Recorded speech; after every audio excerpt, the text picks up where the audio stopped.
बिस्मिल्लाहिर्रहमानिर्रहीम। अस्सलाम वालेकुम वरहमतुल्लाहि वबरकातुहू। जैसा कि आप सब जानते हैं, आज जुमातुल मुबारक है।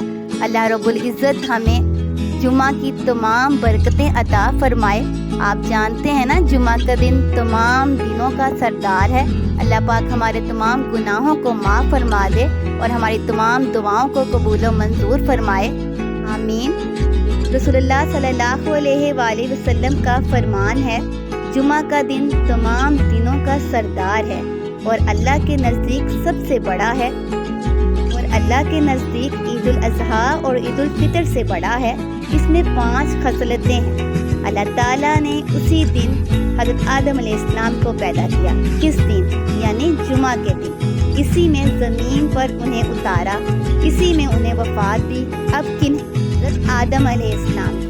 और इसी में एक साथ ऐसी है, साथ यानी घड़ी, कि बंदा उस वक्त जिस चीज़ का सवाल करेगा वो उसे देगा जब तक हराम का सवाल ना करे।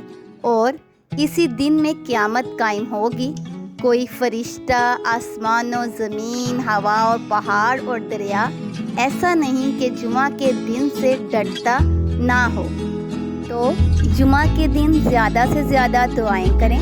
मुझे भी अपनी दुआओं में याद रखिए और इस चैनल को सब्सक्राइब, लाइक एंड शेयर ज़रूर कीजिए।